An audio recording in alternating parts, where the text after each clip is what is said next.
Erin Turner with the farm at Spring Creek, and this is my mother-in-law, Terry Turner.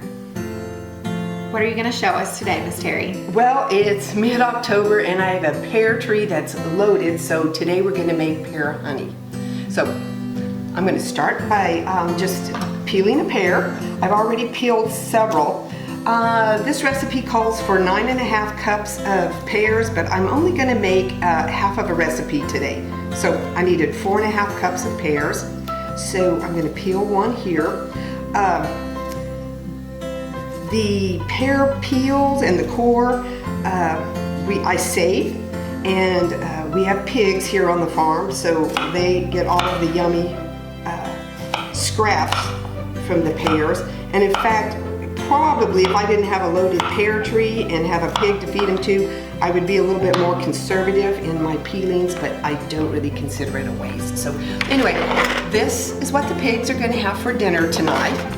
And these, the pear gets chopped up finely. And again, it goes in here. I have 4.5 cups.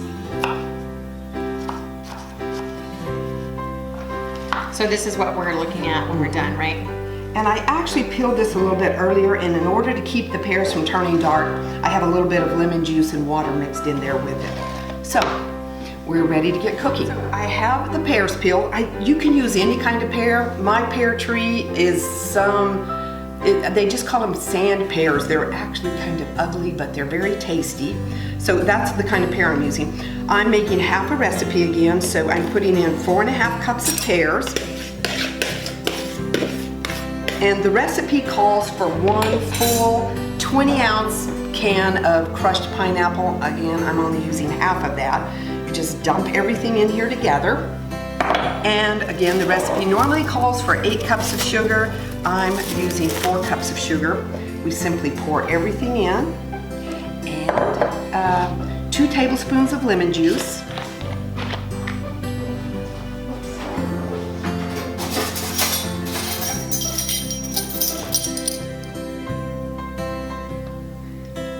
And that's it. And you'll notice the name of the recipe is pear honey, and there's actually no honey in it. Yes, but people know what it is around here. They are familiar with this when we sell it, and I think it's kind of a regional thing that it's known as pear honey because it's so sweet, it tastes like honey, but there is actually no honey in it.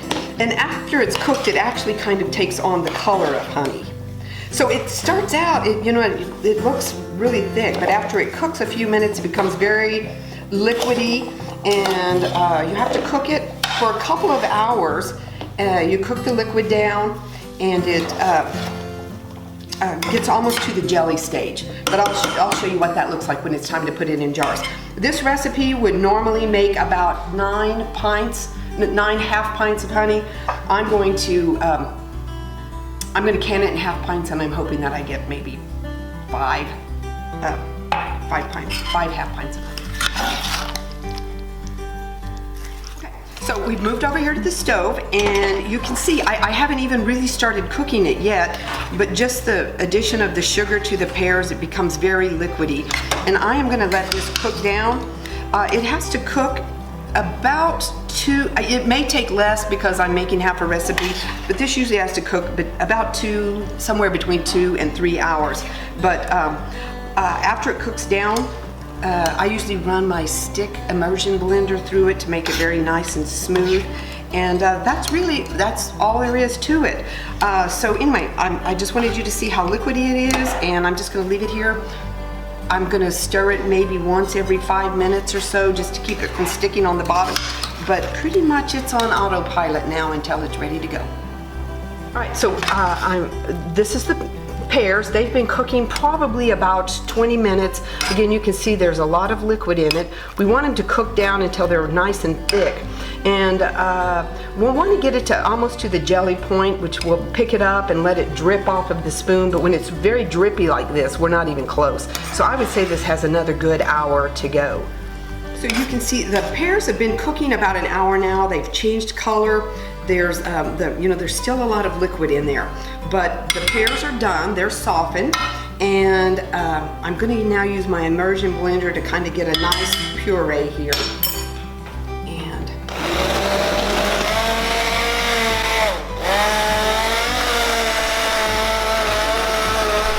honey, I have pureed it a bit. There's quite a bit of foam on it right now, but you can see there's still chunks of pears in there. I kind of like it like that, but if you want, you know, you can let it cook a little bit more and puree it again.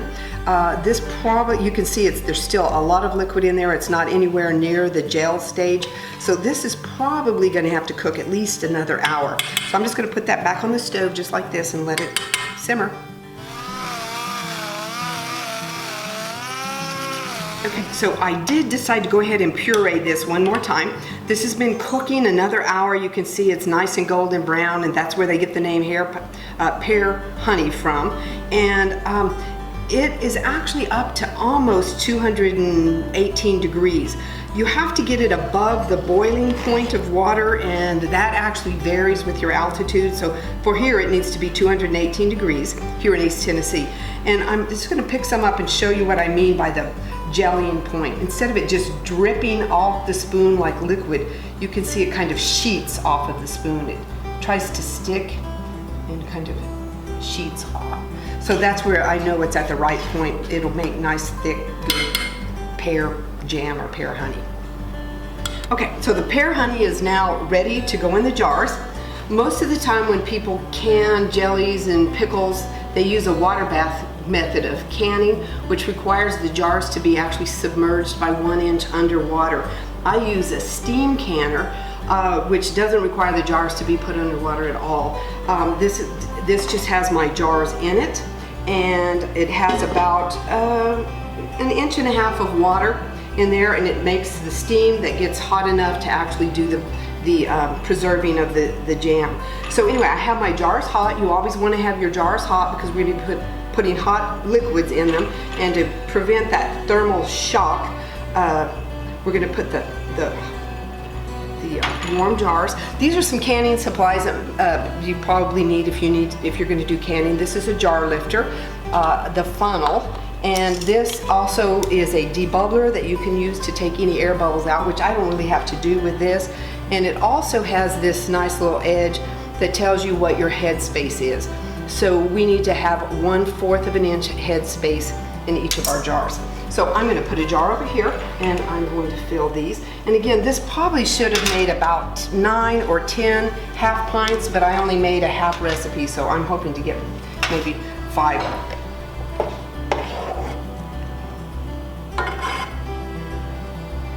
And I usually fill the jars on some kind of a catch tray, just because I make a mess.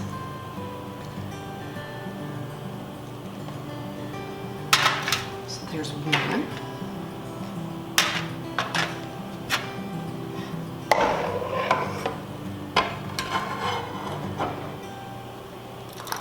So a half pint is about a cup.